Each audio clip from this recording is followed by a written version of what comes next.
Howdy, I'm Dr. Greg Church with the Texas A&M AgriLife Extension Service. This presentation will cover small acreage vegetable production. There are many things to consider before you plant or get started in vegetable production, such as farm resources, enterprise or crop production philosophy, and family resources and skill. There's a lot that needs to be considered before you get started so you can be successful. And we'll go over some of these items throughout the presentation. Your farm resources include the land. The land is the most important thing to consider, specifically your soil. Do you have the soil that's necessary to be successful in producing vegetables? There's a lot that goes into that. We do have a presentation on soil testing that you might review. The texture of the soil, that is determined by the clay, sand, and silt content. There are some soils that are better than others. There are some soils that you're able to amend to improve the soil. Those are all considerations. Here's a soil map of Texas. It's quite interesting to see that there's so many different types of soil. And this is just a generalized soil map. It is actually, on a county level, it's actually even more detailed. So if you're here in Collin County or North Texas or through the I-35 corridor, you'll notice that you probably have a Houston black clay soil. Water is very critical, especially with the droughts that we've had in previous years. Best to consider what sources of water that you do have. Do you have surface water, subsurface, municipal water, and what's the quality and quantity of the water that you can get? And so all those things need to be considered. We do have a presentation on irrigation of horticultural crops. I suggest you watch that video.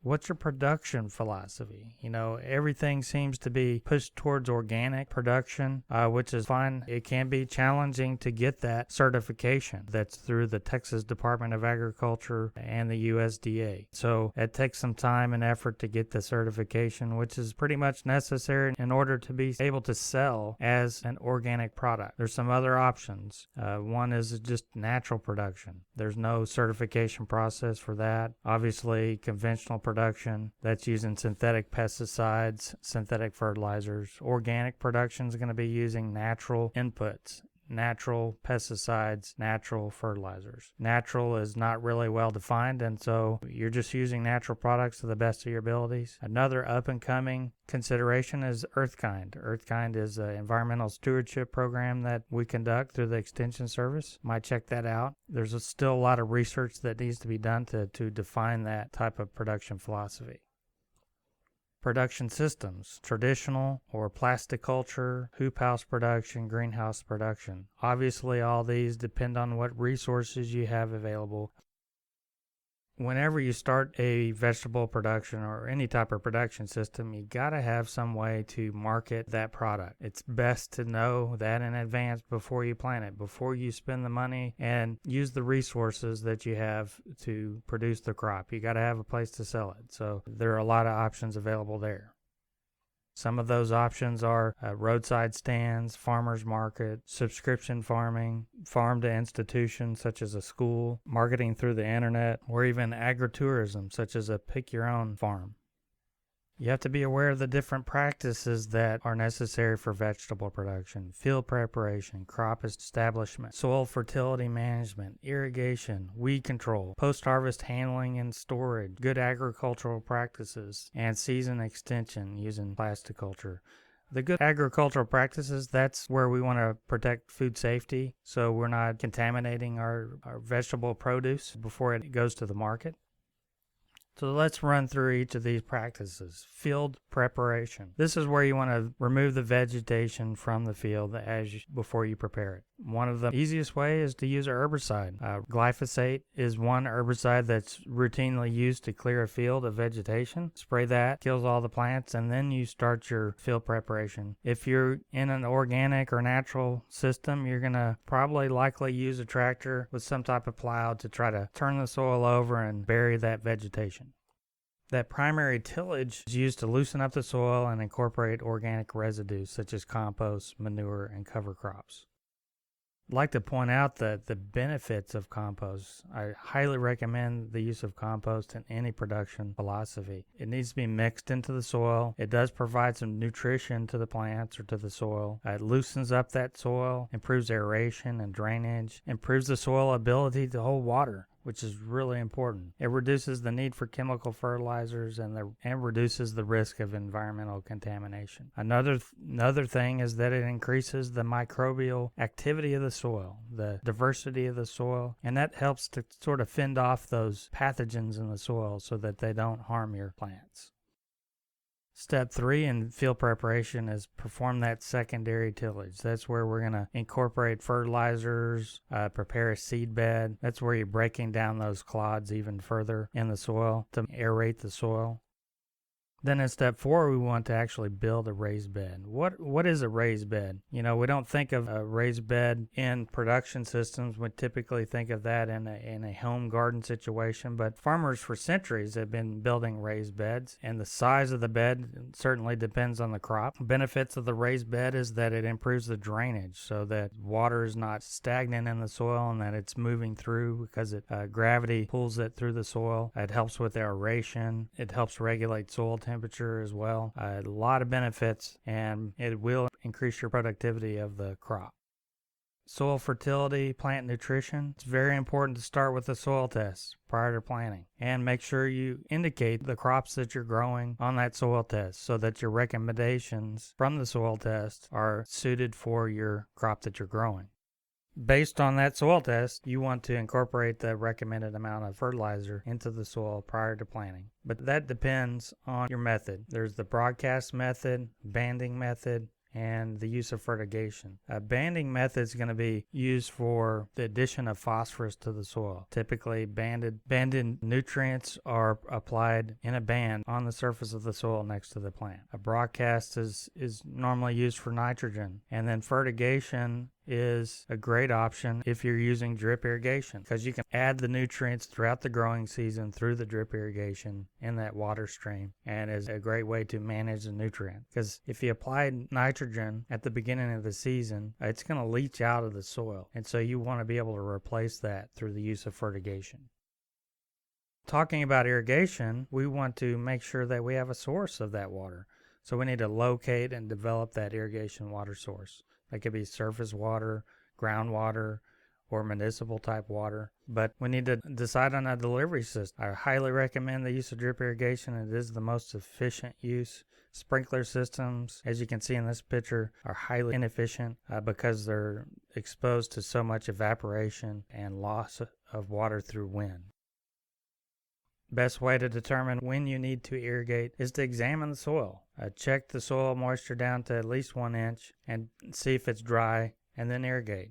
Obviously, soil type is a major factor in how quickly the soil will dry out, how much that soil will hold the water. A clay soil is going to hold more water for a longer period of time than, say, it's sand. How much? So if you're going to irrigate, make sure your irrigation timing is going to soak the soil down to 6 inches in depth. And we don't want to maintain that soil moisture. We want to let the soil dry out between irrigations. So you're not going to be wanting to irrigate every day. You want to irrigate, let the soil dry slightly, then re-irrigate. We don't want to keep the roots just soggy in water. There's two main things that people do that are major problems. One, overwatering and underwatering. So we want to get it just right. So now we need to consider crop establishment. Step 1, select your varieties. Obviously, you need to determine what crops you're going to grow, what does well in your area, what varieties are recommended. Also, which varieties are marketable in your area. Step 2 is choose the establishment method. Are you going to seed directly into the soil, or are you going to purchase or grow transplants? And so select the equipment accordingly. There are machines that can be pulled or attached to the back of a tractor that do help with transplanting, such as the equipment at the bottom left. That's used in a plasticulture operation, but you might check into using that type of equipment. learn as much as you can about how to establish that specific crop. That's very important, and follow those recommendations. Scheduling your planting dates is very important. A lot of that depends on the soil temperature, so you actually should go out and determine what the soil temperature is. Look at the weather forecasts, etc. Looking at a garden calendar is very important. Here's a garden calendar that we use for Collin County, and it's a good general rule of thumb from year to year. It gives you a range of planting dates for each crop, and the little arrows on the end are kind of actually a period of time that's marginal, so that's something to consider. When you're establishing the crop, obviously the spacing between the plants is very important, and sometimes that determines what type of equipment you're going to use and how you're going to plant. It's advisable that you manage your soil fertility and your soil through the use of cover crops. So when the field is at rest from cropping, it's good to plant a cover crop to help improve the soil, because that cover crop is going to be tilled into the soil after it's done growing. Typically, cover crops, you don't let them go to seed. It's basically a green manure cover crop is what they call it. And so you grow that green portion, and then you till that into the soil to improve the organic matter in the soil. This is very important when you have large tracts of areas that you're farming, because it's not always practical to incorporate compost into the soil, so you kind of grow your own compost. Mulch is very critical for productivity of the plants and improvement of the soil. Mulches help conserve soil moisture, reduce evaporation, prevent erosion, control weeds, regulate soil temperature, enrich soil nutrients, and increase soil health. They decrease compaction as well. In this picture, we have wheat straw used as a organic mulch. Now, there's other types of mulches that can be used, such as plastic, clear or black. That black plastic helps to warm the soil in the spring and the winter, and it helps to increase the soil temperature so you can plant earlier. Organic mulches are by far the best ones to go with. They offer so much more benefits than just the plastic. Plus, you don't have the waste after you've cropped. You don't have that waste that you have to deal with. So it's not very sustainable to use the plastic. Weather is very important. Here's some data and charts and graphs for McKinney, Texas. I'd like to point out with the average temperatures, you see how it peaks in the summer. Not a great surprise, but when we're trying to grow those crops in the spring and the fall, it can be difficult to get them in and out before it gets too hot, because many of our crops don't do well when it's 100 plus degrees outside. So it's best to try to plant as early as possible. It's also important to look at precipitation. When are we receiving this, or most likely receive a significant portion of rain? How is that going to affect how much water we're going to need throughout the year? So that's important to consider. Temperature is very critical, especially when you're growing crops that are sensitive to freezing temperature or frost. Here's 2 average dates that are important for you to consider. In order to be able to plant earlier in the season or extend the season later into the fall, it's important to have protection.